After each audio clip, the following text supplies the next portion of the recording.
very good morning to all of you. It's a jam-packed audience, and we have one such leader that we are talking about in the video, Mr. Siddharth Roy Kapoor, who is present today. Welcome, sir.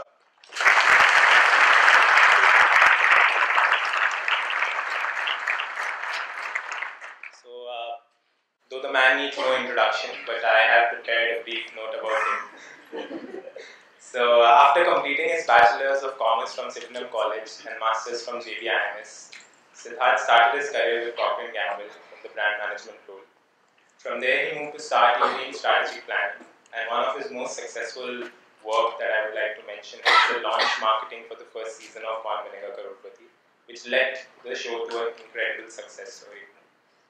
After that, he moved to Star TV Middle East operations. In 2002, he moved back to Star headquarters in Hong Kong as Director Marketing and became the Vice President in 2003. After his stint at Star, he moved back to Bombay with UTV in 2005 as Senior VP Marketing and Communication for the group. He led marketing efforts for Hungama TV and led it to leadership position in the kids broadcasting space. Also, he led marketing for path-breaking films like Rang De Basanti and Khosla Ka Ghosla. In 2008, he took over as CEO of UTV Motion Pictures, and after the integration of UTV with Walt Disney Company in 2012, he held the role of MD Studios, responsible for all aspects such as production, development, marketing, syndication. He led the studios to incredible success, producing films such as Tare Zameen Par, Delhi Belly, Jaane Tu Ya Jaane Na, commercial successes like ABCD2, Lunchbox, to name a few. In Jan 2004, he was promoted to the MD of Disney India, and under his leadership today, Disney is one of India's leading media and entertainment companies, one of the most successful studios, one of the top 5 broadcasters, one of the largest branded licensors of consumer products, and India's leading mobile gaming company. Without further ado, I think it's time to give what the audience wants. Siddharth Roy Kapoor for you.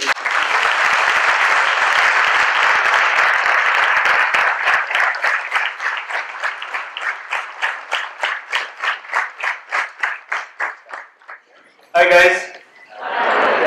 It's great. It's really great to be on a campus. It's always, makes you feel younger, personally. But it should make me feel older because it's been a long time since I've been on that side of the aisle. We were just discussing actually with your dean and associate dean, and that I might have been a graduate of MICA in 1997. I know that dates me. And now it's very clear what my age is, which is fine. But it's so great to at that time, it was a time when if you wanted to do something in media and communications, it wasn't looked at with a great amount of zeal. Firstly, by your family, secondly by your friends, thirdly by your peer group that you were maybe doing a management course with, and there was a certain amount of disdain at the fact that you were probably taking the easy way out and not putting in the rigor with which finance required or which hardcore FMCG marketing required, and so on and so forth. So for all of us at that time, it was really a breath of fresh air to have an institute like MICA open up. And I remember the excitement amongst all of us when we were, when we were all doing our BCom, that there was this option called MICA that was prospectively sort of coming up, which actually dealt with communications and advertising in areas of mass communications, and having a specialization there that we all really craved to have, but had to make do with an MBA, right? And get lumped with everyone else who wanted to do all these other boring things. So, you guys are incredibly lucky to be here, because I think this is the one institute that actually does offer you the ability to be able to specialize in something that you really want to specialize in, rather than it being just one of the courses within all the bunch of things that you need to learn that you're never going to use in the future, but you need to go through it anyway in order to get a job. So I just wanted to put that out there, because I know, because after 20 years it does seem like, yeah, but MICA's always been around, but just to give you a sense of what it meant to all of us at that point of time. Just a little bit more about, before I jump into evolving M&E business in India. I swear it's not going to be as boring as that makes it sound. And this is going to be very interactive and very Q&A oriented, because that's how I'd like it to be. I'm not going to spend too much time on prepared remarks. But just just a few more things I wanted to say, because your dean specifically said that it will be nice to share a little bit of personal history in terms of how one is doing what one is doing right now. And it might just give you guys a few insights into the sort of career that you've chosen to undertake. As I told you, at the point of time that we were actually growing up, it was difficult to imagine being able to have a professional career and be taken seriously in something like media and communications. When I was at the Jamnalal Bajaj Institute, media companies just wouldn't be coming to campus. So you'd have, you had advertising agencies coming to campus from day 3 onwards. You'd have Star TV, which was really the only broadcaster who was recruiting, MBA students at that time, coming on day 5, because it was just not considered, it couldn't really be figured out why Star TV recruiting MBAs, what are they really going to be doing with them? And not to the options that you have today. So I think at that point of time, the path of least resistance was to get into an FMCG, to get a career going there, and then at some point of time figure out a way back into media and entertainment that you could, find your way there in some shape or form, but it wasn't really clear what that might be. The film industry, honestly, was an even more distant dream to anyone who had a professional career at that point of time, because there wasn't even the concept of an MBA being able to get into the movie business. That time especially, the studios were not really very active. You didn't really have the Sonys and Disneys and Warners and Universals, etc. of the world being in the film industry in any active way. You had individual producers really doing their thing, individual distributors. I mean, you all know the sort of fragmented industry it used to be at that point of time. So there wasn't even the idea that you could ever have a career in the movie business, though it's something that so many of us grow up wanting to do. Despite the fact that we don't want to be actors and we don't want to be directors, we want to be associated with the movie business in some way. But at that time, that opportunity wasn't there. So I joined P&G, which is a great company. And I'm sorry to make it sound like I settled for P&G, because it wasn't like I did. But it's a great company. I had a great time there. But obviously, my heart was not in selling cold remedies and Vicks VapoRub. It just wasn't. I tried to make myself as excited as I could about it. I'd go on research. I'd ask mothers how it was that their child felt when they rubbed Vicks VapoRub on his chest, and how it was that Vicks inhaler, the feeling you got as soon as you inhaled it. And I'd ask, housewives about Ariel versus Surf versus Wheel and so on and so forth. But clearly it was something that I felt that, I'm doing because I have to do it, and great company, learning a lot, great marketing, fundas in place and all that, but not what I want to be doing. So when the opportunity at Star TV came up, I have to say it was a pretty tough decision for me, because a lot of people really told me, what the hell do you think you're doing? You're leaving one of the most renowned, fast-moving consumer goods companies in the world. You're in the brand management function there. That's supposed to be the so-called elite function within P&G. You don't leave a place like that, and so on and so forth. But what sounded really exciting to me was that Star was looking at being able to now convert from a half Hindi, half English channel, which it had to at that point of time because it was in a joint venture with Zee, to an all Hindi channel. And it had all of 3 shows in the top 50 shows at that time. I'm not sure whether you guys were even born then, but there were shows called Saas, Kora Kagaz and Tu Tu Main Main. Those were the 3 shows that it had in the top 50. And that was it. That was pretty much it. So it had to move on from that to being a significant player within the TV business.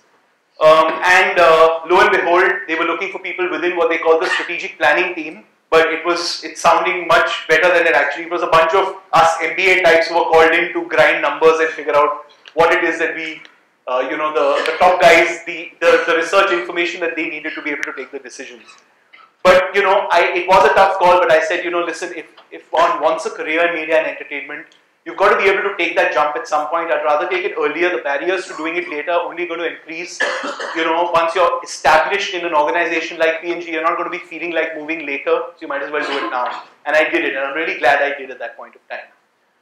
What that gave me a chance to do was really be able to be in the heart of an organization at the point of time when it was poised for great change.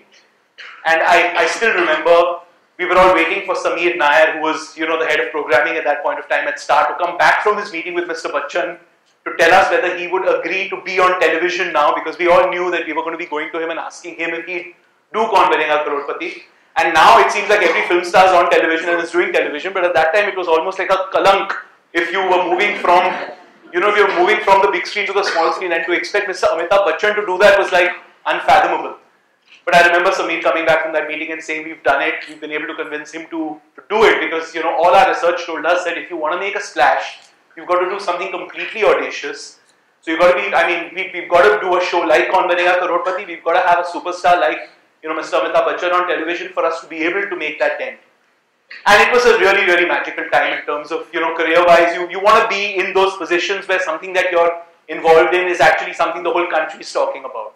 And I think those are the, I can see a lot of nodding heads, because I know a lot of people in this room would, are here because that's what they want to be associated with. You want to be part of the cultural zeitgeist. You want to be part of something that everyone's talking about. It's something I would tell myself at that time, listen, and to convince myself I made the right decision, that if Vicks VapoRub had 98% market share, it would get one little snippet in the Economic Times. But this show that I'm doing, which probably will not have the profitability of Vicks VapoRub in many, many years, is like shutting down the nation at 9 p.m.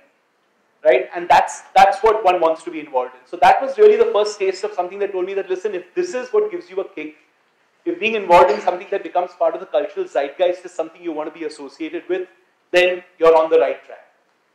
Of course, then one has to take part of the blame for also in being part of the team that introduced the K serials to the country. So from a Kyunki Saas Bhi Kabhi Bahu Thi to a Kahani Ghar Ghar Ki to a, so many of them.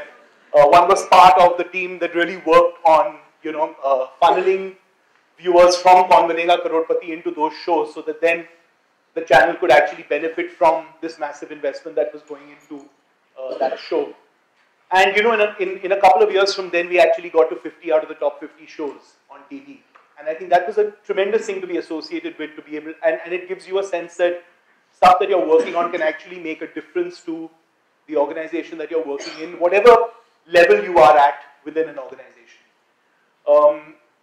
My next turning point, of course, then one had a long career at Star. In media terms, 6 years is a long career.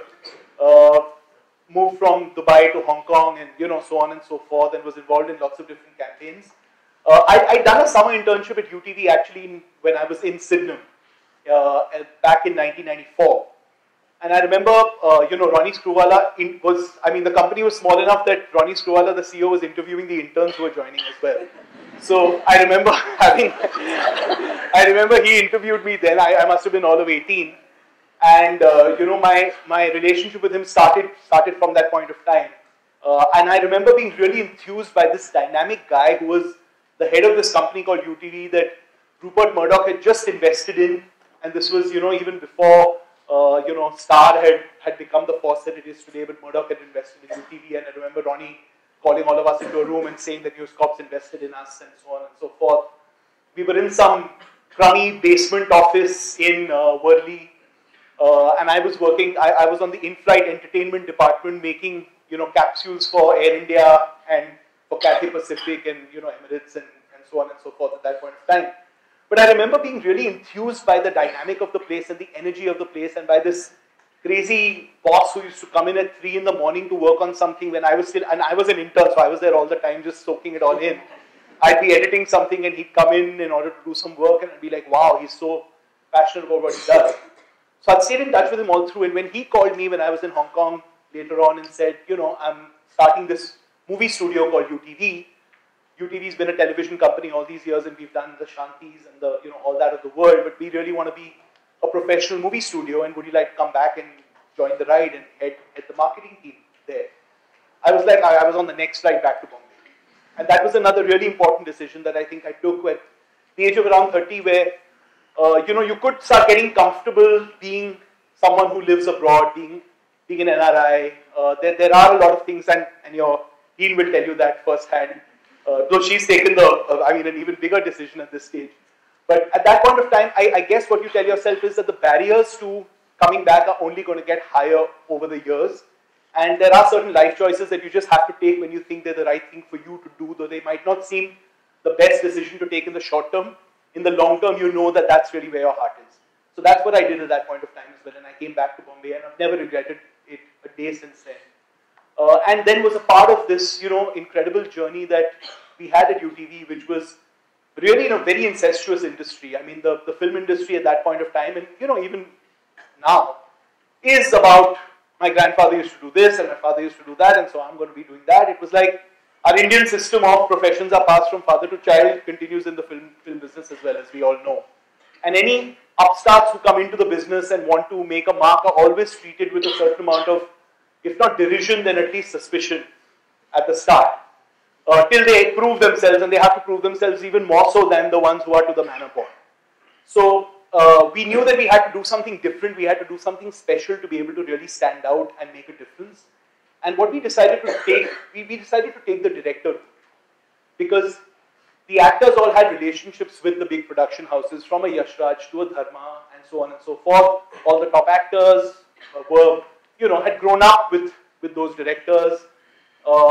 We were never going to be able to get them at the prices that those producers and that those directors would get them at.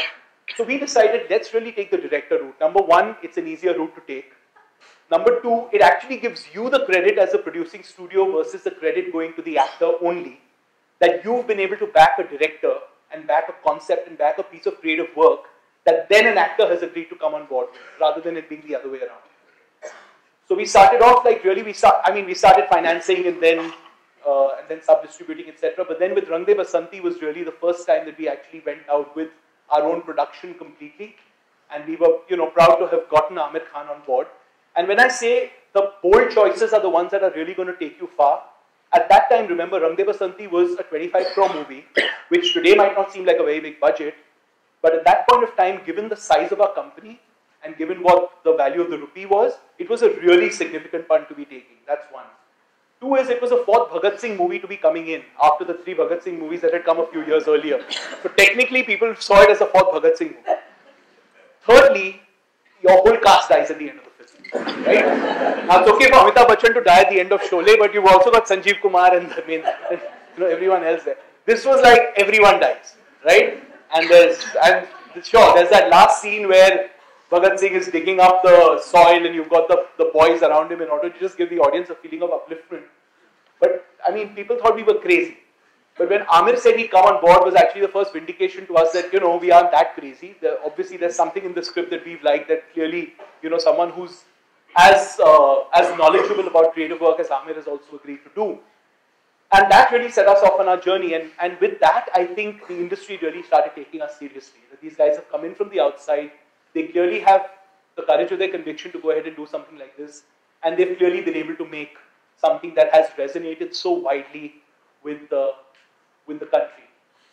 The other thing we did that year, which again I think was very interesting and very compelling, was a film called Khosla Ka Ghosla. Had been doing the rounds of the industry for a few years before that. So people, they made the film on a shoestring budget. There was a director called Dibakar Banerjee who no one knew about, a writer called Jaideep Sani that no one knew. I mean, you guys clearly know about them today, which is great. But at that time, they were complete unknowns. And, when we saw the print at Famous Studio, because there are various producers who, once they finish a film, if they don't find distributors, they have to take their print around to show it to multiple distributors. The print had scratch marks on it. It was as old as it gets. It was, it had clearly been hissed out quite a bit over the last couple of years and shown very, very widely. But when we saw it, we really recognized that this was a diamond in the rough.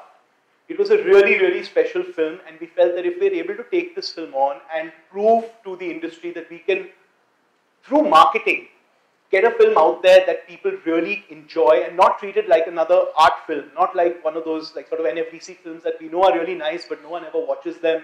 They get distributed really badly and just go into oblivion, and then later resurrected years later when they come on television and become cult. So what we decided to do was, let's put the same marketing budget that we put on Rang De Basanti in January, put that onto Khosla, and put that same budget onto Khosla Ka Ghosla in August. And that was something, again, really unheard of. People were like, what are you guys doing? You're spending double the production budget of this film on marketing it. And we were like, yeah, because the whole point is that if you take a small movie on to do, if you're going to let it just release in theaters, it's pretty much DOA. There's no way that film is ever going to be able to work for the audience because no one is ever going to even know about it. And today, again, that seems obvious. And today, you have small movies that are marketed really aggressively, but at that time it was unheard of and people were shocked. And then Khosla Ka Ghosla went on to become a big hit. So I think in that year when we had Rang De and Khosla Ka Ghosla was really one of those watershed years for us. And again, Rang De was a great example of what I had experienced on Kaun Banega Crorepati happening once again, where you have an audience of people, and at that time again, city visits were not that common, but we were traveling with the whole cast and crew across the country on the opening weekend. And what we were doing is waiting for the film to end and then entering from the back, where you have the exit gates. Entering from there, letting the lights come on and then doing a Q&A with the audience. And the responses we got were just incredible. You had people breaking down. You had, people who'd been in the services or their family was in the services really reacting to the story in such a emotional way. And it's like you almost feel like you're carried on a wave of something that you felt was something that only you guys knew about, but suddenly the whole world knows about it and it's theirs as much as it's yours, and they own it as much as you do, and they've been so moved by it, and you never knew that that was going to happen, but it's just a really magical feeling.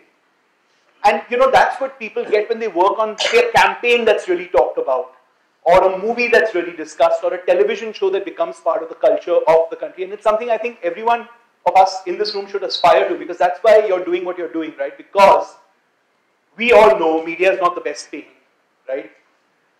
It can get pretty well paying, but it's not the best paying when you get in there, and you're not in there just for the money.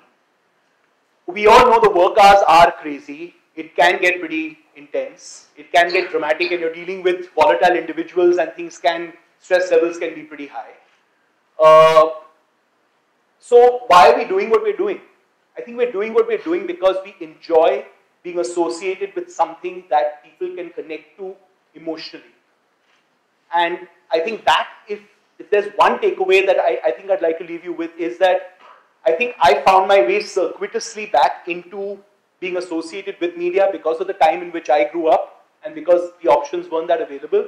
I think you guys are really lucky to be able to be going into it directly, but never lose sight of why it is that you're doing what you're doing. I think you all know instinctively why, and maybe you've never articulated it so clearly to yourselves. But when you're associated with that great campaign or that great movie or that great television show, is when you'll get the answer. And when everything else will seem okay. So that's what I wanted to say.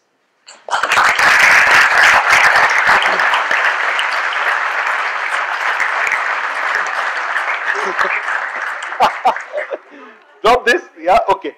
Well, yeah, it might seem a little boring, but yeah. Okay, I'll run through it really quickly in like 5 minutes. This is the boring part. Now I've become the professor. So I just wanted to set the stage for questions that will not only revolve around the emotion of what I just discussed, but maybe a little bit about the reasons that the industry is in the state that it's in. I just wanted to give you guys a bit of a sense of the cup half full and the cup half empty when it comes to the Indian media and entertainment opportunity. So, you've got over 50 crore footfalls at the movies happening right now, but you've got only 7 screens per million versus 125 screens per million in the US. So it tells you that yes, it's a large country, a lot of people watch movies, but we're grossly under-screened at this point, and that's a problem for us right now, but it's also a massive opportunity. You've got 1,500 to 2,000 movies a year. You all know these stats. The industry grosses $2 billion a year, which makes us feel good because it's a big number. But that's 1/5 of just North America's gross box office. And the top 5 grossers in the US actually do $2 billion. So the size of our industry is worth the top 5 grossers in the US. And that's it. Which again means that there's a massive, massive opportunity. The average ticket price in India is half of what it is in the US. We have 161 million TV households, 148 million CNS homes, and again, big numbers, we know that, sounds huge. 50 channels in 94, going to 429 channels today. 100% digitization in the US. 55 million analog users in India. So these are all very, very big numbers, right? But when it comes to monetization is where I think is the challenge in India, and we falter. We pay only $3 per month for television versus $60 per month on an average in the US. And why is that? And this again, speaks to what I call the subsidization of content in our country. Because what happens is that we love the numbers. We do land grabs. We want more people to watch. We want to acquire more users. And we don't see that just in the media and entertainment business. You're seeing that in the e-commerce business as well, right? Where it's all about the GMV, they call it the GMV or whatever. That's a gross market value. But that gross market value is a misnomer because you're discounting, you're basically buying consumers. So the venture capitalist is effectively paying for your television today. That's really what it is. Now, is that real revenue or is that bought revenue? That same problem is in the television business too. The broadcaster effectively earns money through advertising because when he goes to the cable operator, he is paying him a carriage fee and then taking back a subscription fee, and both are cancelling each other out. So effectively, that's a ridiculous situation to be in. When we talk to our colleagues in the Disney universe about something called a carriage fee, they're like, what does that mean? Why are you paying for your channels to be carried? They should be paying you, right? That is the issue in India, that we subsidize the consumers to an extent where the value for content in their minds reduces to such an extent that they take it as their birthright, that they should, I pay 200 bucks and I get 450 channels. Now who's going to change that? That's life, right? Our challenge really for the next generation is to be able to monetize and to be able to convince consumers, it's not going to be easy, that content should have a value. You're seeing that with the OTT platforms as well. You're getting live sport, you're getting pretty much every movie, free of cost on a Hotstar or on a Voot or any of these other OTT services. Again, they're earning money through advertising, but what is it telling you as a consumer? That content has no value. And over time, that is going to erode what content owners are going to be able to claim as their assets, because that asset will lose its meaning as time goes by. Again, 680 million mobile users, 42% internet-enabled smartphone mobile users, but again, the same problem. Yes, they are watching stuff on their mobile phones, but they're not really paying for it. They're paying the data charges, but they don't consider the data charges to be paying for content. They just consider that part of their mobile plan. I'm going to skip through this stuff. And these are really obvious things, but I mean, it bears repeating because sometimes the obvious is obvious because it's true. So what do consumers want? They want great storytelling, obviously, and we're doing a bit of a plug for ourselves out here as well. That across, the brands, that's what we try to really give consumers. We try to give them content across multiple touch points in a way that they want to access it. So from Disney movies to Pixar movies to Marvel movies to the Star Wars, franchise to UTV movies. Really, we're trying to give people a plethora of content across different brands that they enjoy based on their demographic and based on what they want to watch. Maker Studio, again, that's just an example of the differentiated content. Maker is really an aggregator of YouTube channels, which we bought. It aggregates around 55,000 YouTube channels across the world, and what it does is it helps them to optimize their content in order to be able to serve the consumer best. So a company like Disney, which is a traditional media company in many ways, figures that the only way to really grow in the future is, one way to grow really is definitely digital. Now fine, we don't have those resources ourselves and we probably don't have the mindset to be able to work in that digital world and start something from scratch. So therefore it makes sense to bring someone in who actually has that background and has that knowledge, and Maker was the right partner, and that's why we've gone into an acquisition there. Customized experiences, obviously everything is bespoke today. The whole concept of linear programming, and here's when I want you to watch a show and this is the point of time that you want to watch it. You all know and live and breathe this every day. For our generation, we've lived through a time when it was not so obvious that you're going to watch what you want when you want to watch it. For us, it was, here's your programming, 9 p.m. is when you have to tune in, otherwise you miss out.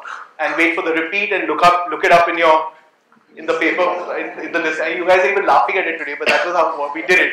Look up the listings and that will tell you when to watch it again. Today, that's laughable, and you're like, poor schmucks, they had what were they doing?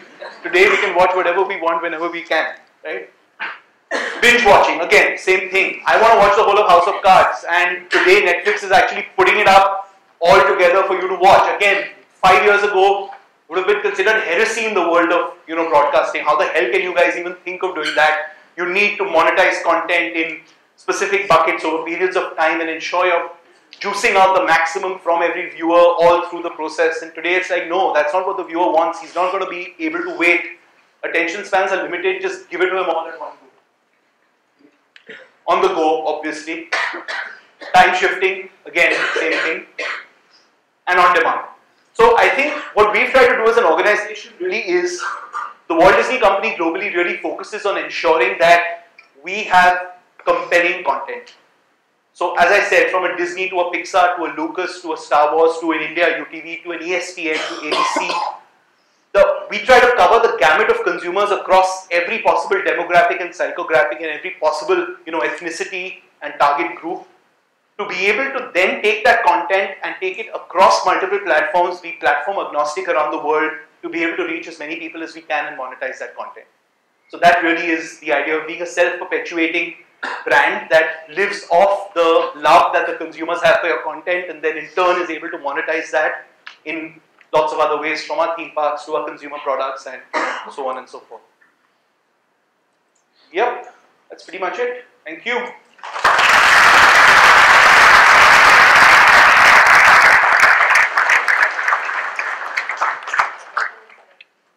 Yeah, thanks.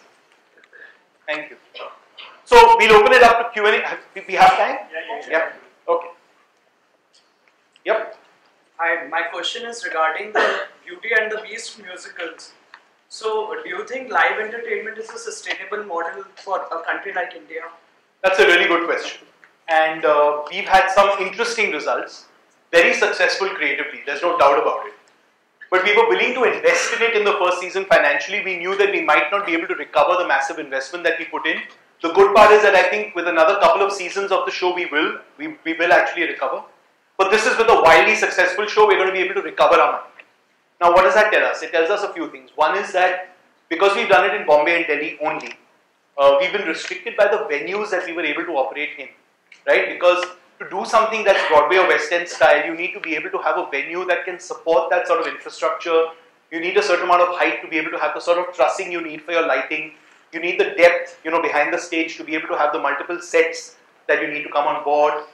So stadiums are really the only option that you have. So we did it at the NSCI in Bombay and at a stadium in Delhi. But other cities, unfortunately, currently don't have the venues for us to be able to go to them unless we modify the show and make it smaller, in which case the economics might not quite work. So it's early days. We're very bullish about taking this forward. What we're going to do with Beauty and the Beast is maybe do one more season in Delhi and then try to travel to a few other cities as well and do it there in a smaller version. And do other shows like Aladdin and hopefully one day The Lion King as well. But I think the infrastructure needs to be in lockstep with that. Now, coming at it from a consumer perspective, we had pretty high ticket prices and we were sold out every show. So that tells you that the demand is definitely there. You've got an audience today with the disposable income who are traveling and are watching these shows abroad, who really appreciate the opportunity to watch it here.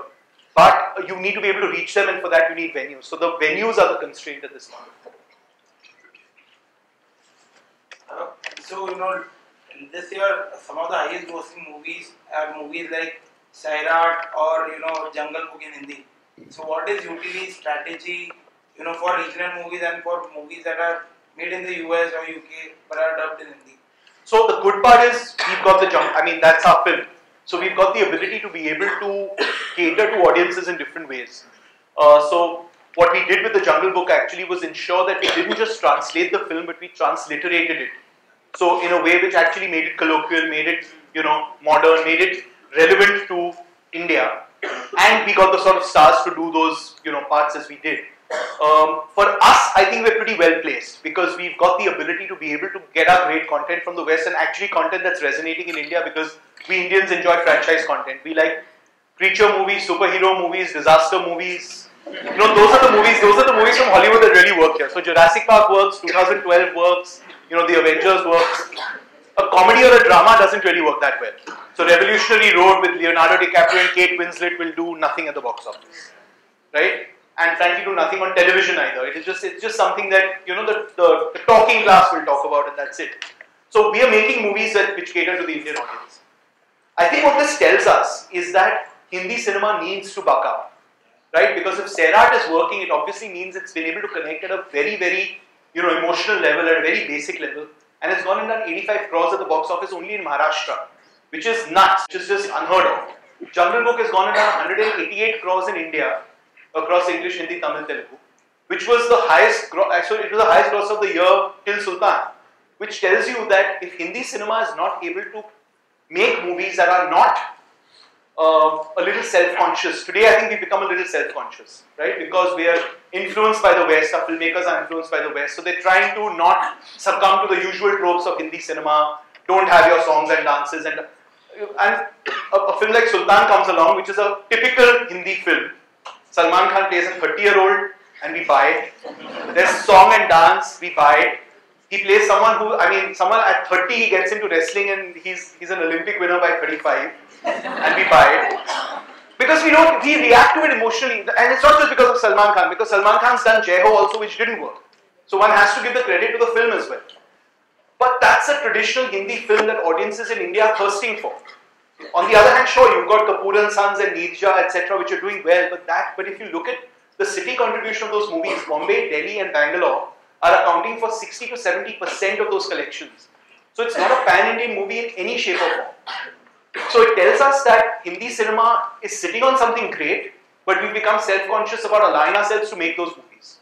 Because we feel judged by our peers and by people around us about how could you make something.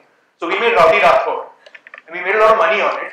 And sure, I don't think anyone in this room will have the most complimentary things to say about it. But it's a film that really worked for the mass of the country. I mean, in Bihar and in UP, the numbers were incredible. So if we stop making those movies, Bhojpuri cinema is going to grow, Marathi cinema is going to grow, Punjabi cinema will grow because they are being able to give these audiences that sort of cinema. That's what's happening. Yeah. The merchandise business and the content business are the one that share a relationship, but what I want to know is what leads to what? Is it the content that is driving the merchandise, or is it the other way around? It's the content that's driving the merchandise to start with. That's where the virtuous cycle, as we call it, starts. Because no one's going to buy a toy or something of a creature or a character or that they don't know and they don't love. It's about taking home something that you already love. So you watch Frozen and then you want to take Anna and Elsa home. It's that sort of thing. Having said that, what it also does is now creates a different relationship with the next generation of that same content. Now, what you have to now realize when you're making Frozen 2 is that now consumers know those brands really well. They've owned a toy of that content, they've experienced it in different ways, they've played games with Anna and Elsa in them, they've gone to the theme park and done a Frozen ride, etc. Now they own Frozen. Now when you do Frozen 2, you have to look at it as the responsibility to match the way the brand has grown since then. In fact, Anna and Elsa are great examples. You start off with a generation of girls who loved Elsa. And now there's another generation who loves Anna. You can't explain it, you don't know why. But somehow Anna has become more popular now. So now your next generation of content needs to address that reality and move in line with that. Yep. Yes. So my question is, unfortunately the government in this country, even though it recognizes Bollywood as a soft power, has been largely non-committal towards the creative industries.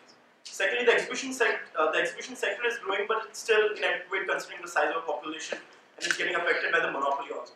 So do you believe that the studios in this country should ban online video platforms, considering that India has 462 million internet users, and offer the content initially for free so that we have the audience dependent on it, and then start charging for the subscription as well as the advertisement, so that you're saying should we offer it for free to start with? Initially to begin with, we offer the content for free so that the audience becomes dependent on it, and then later on we start charging for the subscription and the advertisement so that it becomes a norm and it becomes widely accepted as in the West. So, I'll take your question in two parts. To your first part, I completely agree. The government has been woefully, and not just this government, but every government preceding it, has been woefully short-sighted in being able to acknowledge the soft power of the film industry and how it can really help the nation to be able to go forward. And it's not propaganda, because Hindi movies will never work if they are just propaganda, but being able to communicate the way Hollywood has done so effectively the powers of Americana, right? We all now know what being American is supposed to mean. In the same way, Hindi movies could do the same job, the government just hasn't recognized it and has got a crippling tax regime, no stops and no incentives. China, frankly, 9 years ago, in 2007-8, had 6,000 screens, same as we did. Today they've got 40,000 screens. And we're languishing at that 6,000 to 8,000 mark again. So, that just tells you the sort of incentives that are offered there to, being able to start new screens. To the second part, it's a slippery slope to go down, because I'm not so sure that once someone starts getting something for free, it's going to be so easy to, strategically it sounds right, they'll sample it and then they'll pay for it. But when it comes to content, because it's so easily available in different forms and can be accessible so easily on non-official sites and non-official means, once they've got it for free, they don't ever want to pay for it. Then they're going to find a way to keep getting it for free. Now we've already crossed that bridge. Frankly, they're already getting it for free. So whatever we can monetize, we should. Yep. Where do you see the future of movie marketing going, given that increasingly we're using less of traditional media and the shift is towards digital? So, and I have this discussion with our team all the time. Two things. One is the fragmentation is massive today. So earlier, where you needed 4 days from a star and you could knock off all their interviews with all the channels, today, and it's frustrating for the stars as well, because they need to spend 20 days talking to 150 channels, some of them whose reach is really negligible, but because everyone's doing it. So I think there's a lot of keeping up with the Joneses that's happening really in movie marketing right now. A lot of stuff that we don't really need to be doing. What is really most important, I think the fundamentals are you need a great trailer to start with, and you need great music. If you don't have both those things, then you are working with your hands tied behind your back when it comes to any movie anyway. And then anything that you do, I've realized over a period of time, anything else that you do, you might feel good about doing it, some innovation here, something unique there, wow, we got this one to do that, and it's never been done before. Doesn't really make a difference. Digital has got to be a great support, and you've got to be able to use it in the right way and be really with the medium. But what's happened is because those stats are so easily available and we can keep talking about them, etc., it overshadows the real reach of that medium and the real efficacy of that medium, especially when it comes to an audiovisual medium, right? The trailer and the music is really important. Now, if you're able to leverage that on digital, great. But if it's about having a great Snapchat session with Hrithik Roshan on Mohenjo-daro, there'll be 20 people, there'll be 1,000 people that come and land up for that. They might not buy a ticket at all, right? We realize when we go on these mall visits, frankly, C-level talent who is not even top level talent will fill up a mall in a smaller city. That doesn't mean those same people are going to pay for the ticket to watch that person's film. So we feel good about doing it. There are lots of things we're doing right now that we don't need to be doing. Yeah. So in the near future, what do you think is the likelihood of greater Indian participation in global Disney projects, for Lucasfilm, Marvel, Pixar, and so on? I think it'll take some time. What you're likely to see is maybe a Pixar movie inspired by an Indian character, the way that you have a Moana that's inspired by a Polynesian, character, etc. You might see a Pixar film in the future that's inspired by an Indian character. That's possible, but I don't really see that there's a big need for Pixar to collaborate with an Indian production house at this point of time to do anything, because frankly, they can do what they want to do without having to do that. There is a lot of push towards diversity in America, right? Where they want to make their films as diverse as possible, which is why someone like Priyanka Chopra is doing so well and has gone and landed a top show in the US, like really with Quantico. A few years ago, one would not have had that happen. It's because they're more open to diversity. So the prospect of there being an Indian superhero within the Marvel universe, or there being an Indian playing an existing Marvel character within that universe is high. You can imagine Hrithik or someone like that going and being able to do a role there as a Marvel superhero. But it'll happen over a period of time. Or maybe Flying Jet will be part of it. That was strictly a joke, I swear. Yeah. So, two questions. Number one, what are the various factors that you keep in mind when you launch a slate? So, in terms of budget mixes. And the other thing is, I spotted that Khoobsurat was released as a Disney film, as opposed to your Jaane Tu Ya Jaane Na or a lot of other films. So, what is the strategy? Because it might at times confuse people. So, the way that it works in the West, where you've got Disney, Pixar, Marvel, Lucas, etc.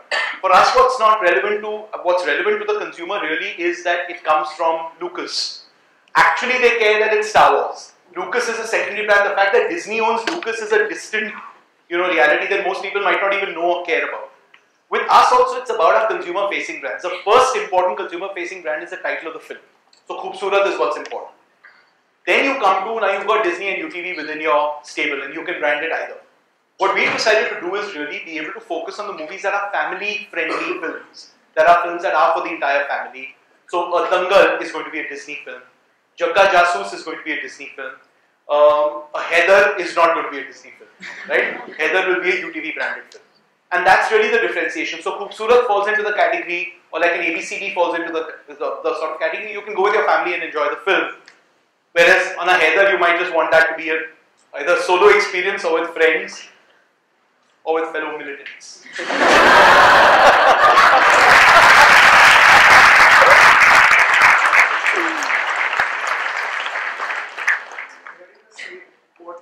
Yeah, so the factors you consider are, see, firstly, you can have those factors at the start to say we'll make 3 big movies, 3 medium sized, 3 small, but a lot of it depends on the sort of material that you either get or that you're able to develop.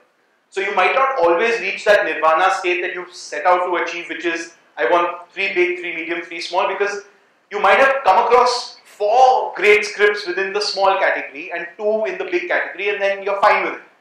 But you're going to try and level yourself out with not only make big budget films every year or only make small budget films every year, but you can't be driven by the budget, you've got to be driven by the material.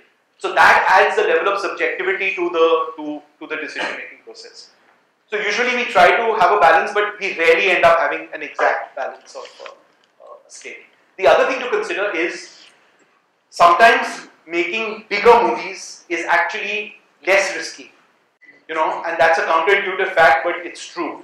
Because what happens is that, sure, it's a higher budget, all that, but your ability to de-risk yourself is also higher because you're able to pre-sell your satellite rights, you're able to pre-sell your music rights, you might be able to subsell territories purely on the strength of the star that you have in the film or how commercial that film seems.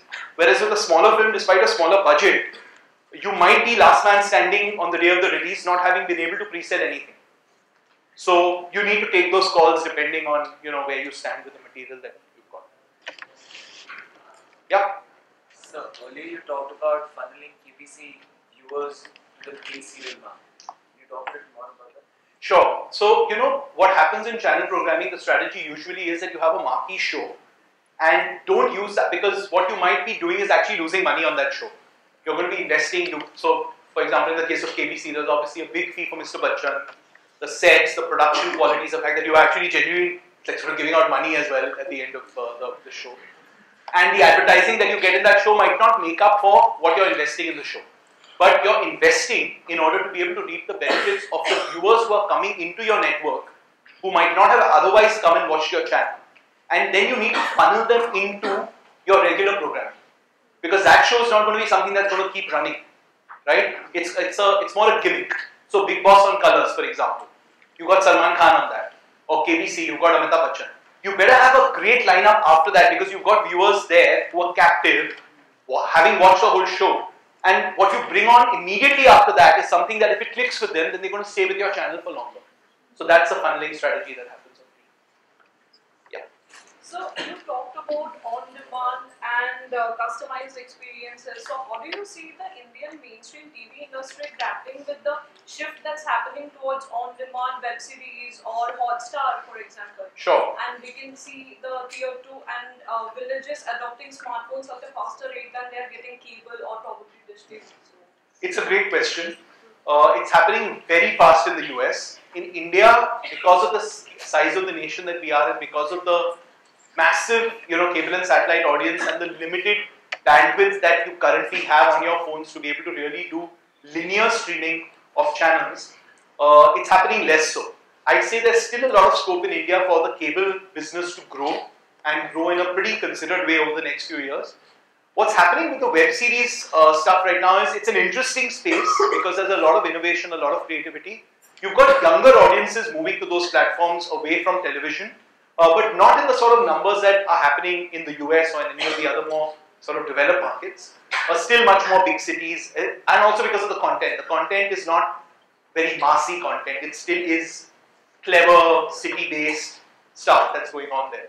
But it's something to look at over a period of time. And I think, like what we're doing on Bindaas, for example, linear youth channels have a limited future than most other mediums.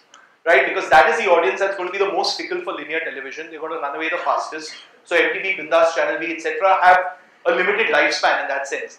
What we're doing to rejuvenate the channel is we're looking at a lot of first on mobile and first on digital content, like something like Girl in the City. I'm not sure whether you guys have heard of that. Yes. So something like that, which is really a show that we've made for Facebook. So it actually launched on Facebook. Now we've taken that content and we put that onto Bindas. Now what's the benefit to an advertiser? We've had a brand like Castrol coming on board and saying that they would back it. Why would someone like Castrol do that? They're getting the reach of a TV channel when the content is on Bindas. So they've got that box tick. At the same time, they've got also the kudos for doing something innovative and different on the web. So when their marketing manager's having his KRA discussion with his boss, he can say, I did something innovative and this great web series, but at the same time, you know that money's also gone on to television and he's ticked his reach box as well. So I think we're quite uniquely positioned to be able to, if we can actually crack that model. A lot of people are doing it but not making money on it. We can actually make money on it. So this has been discussed briefly before. You talked about monetizing the content and actually creating value for content in the perception of the next generation that is to come. But a lot of these platforms that have been coming up, they initially offer content for free. Now I understand that it is for sampling purposes, but then at the same time when you start charging for that, it pushes them to unauthorized options like piracy. So don't you think it's a catch-22 situation and this is not the perfect model to go with? I completely agree with you. So I'm one of those who completely agrees with that philosophy. But the jury's still out on who's right on that point. Because a lot of really smart people are investing a lot of money in doing quite the opposite. Now, obviously there's a strategy there. Obviously there is marketing money and that is coming in there, and a lot of advertising money that's coming in there for them to feel over time it's a justifiable business opportunity. But I do think philosophically in the long run it is devaluing content, which is why AVOD platforms, which is what they're called, which is basically advertiser funded video on demand platforms, don't exist in the US. You will never have any broadcaster or any studio license its content to a platform that is only advertiser funded and is not asking the consumer to pay for that content. Which is why I was talking about the subsidized economy in India. Only in India do we have platforms which are completely advertiser funded, that don't ask for the consumer for a rupee and are offering you really premium content. So Hotstar's now got that premium Game of Thrones package, etc. But otherwise you were watching the World Cup for free, maybe with a 2-minute delay or something like that. Some great movies, you had Two States there, and you had Kick there, and you had all those movies up there. You have a catalogue of TV shows, and you don't need to pay for it. So why are you ever going to pay for that content? So I agree with you, but we are right now in a minority.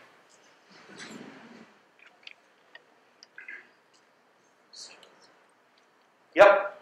So one thing that has been reiterated is that there is a clear divide between the masses and the classes in India right now, right? Because of smart content which is being imbibed, like we take a smart content. So is there a conscious effort done by production houses to get that clear shift for the masses to accept smarter content and not just having movies like Sultan and Amrita?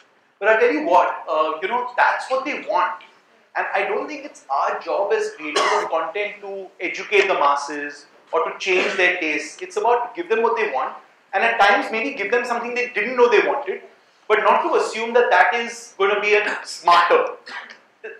I think it is a bit elite of us, and I include myself in this, when we feel like we are consumers of smarter content. We're just consumers of different content, right? So a film like Sultan, I mean, I really enjoyed the film, to be honest. I really like the movie.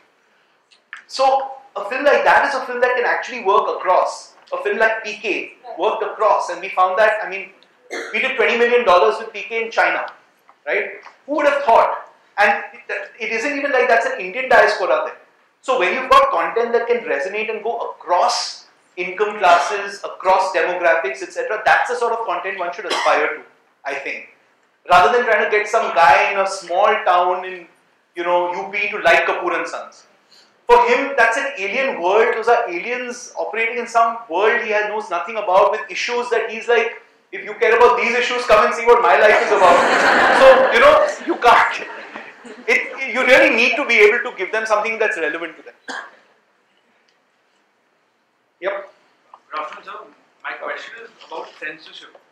Do you think it's an it's a dying concept in this day and age. And should we move forward to this certification? And can the industry lobby the government to change the whole system into a more certification rather than censoring what we want to watch? Yeah, we have. We've tried very, very hard, and we're still trying. We haven't given up.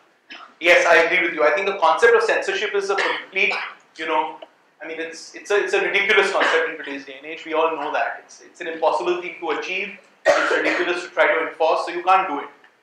Technically, the CPFC is a certification board. It's supposed to be, but it has become the censor board because, of the way the things have gone.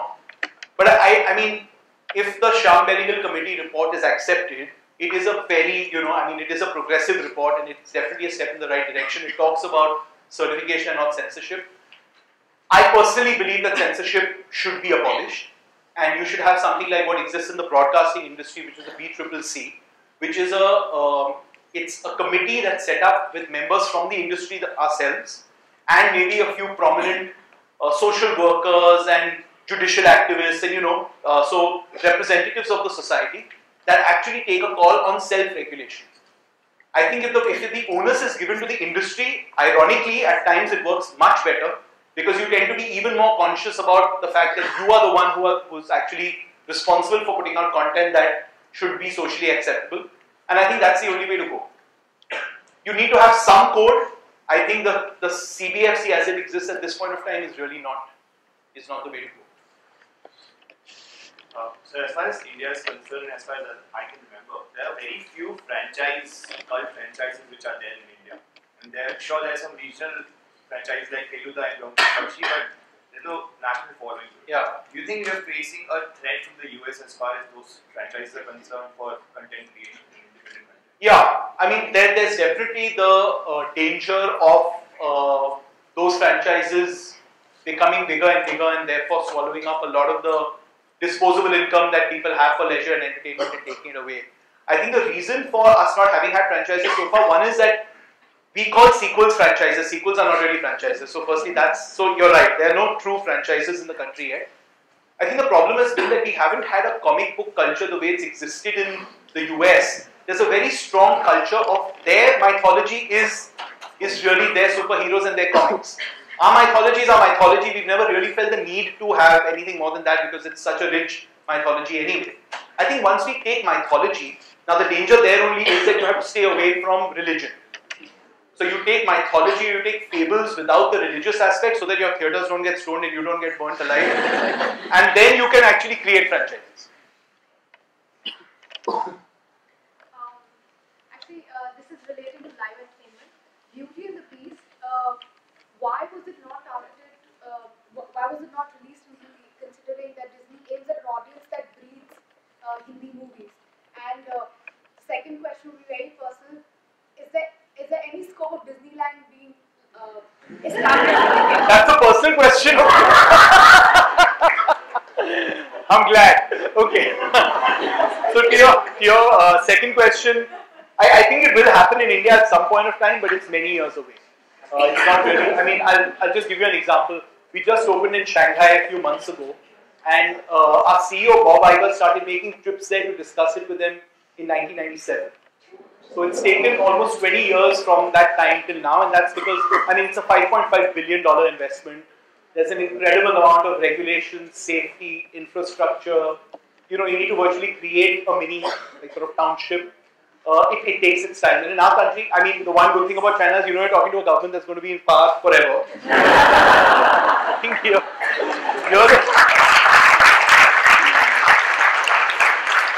for better or worse. But here the problem is that, or the good part is, in a sense, that's not it.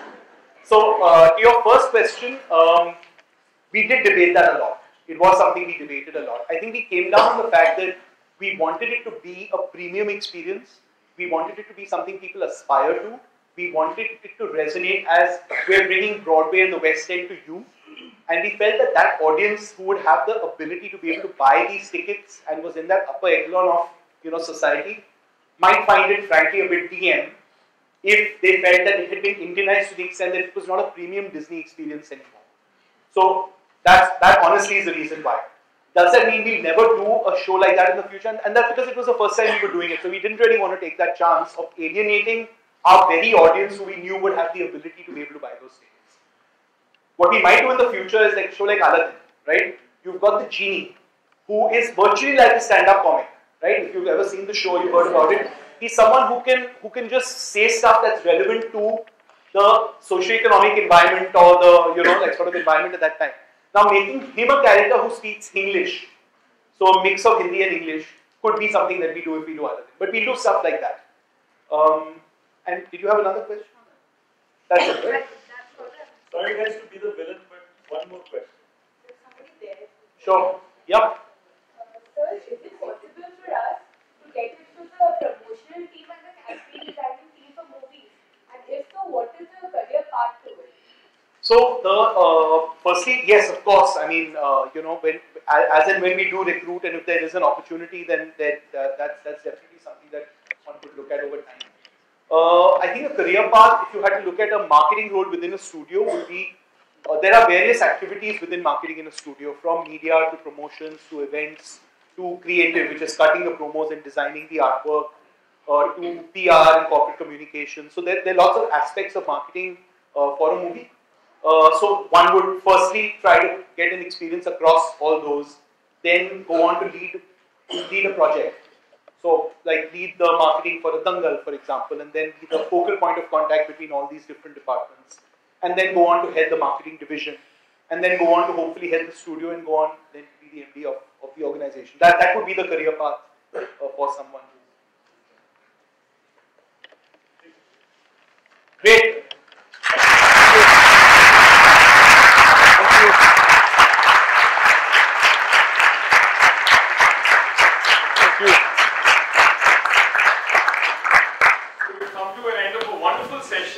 So I would like to thank Siddharth on behalf of the entire Michael family.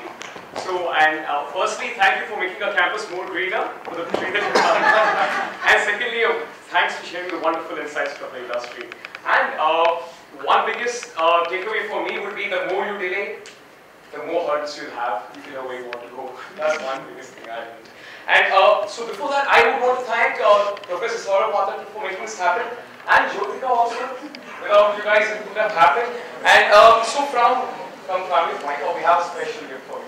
And I want Preeti ma'am to just come on stage and give that to you.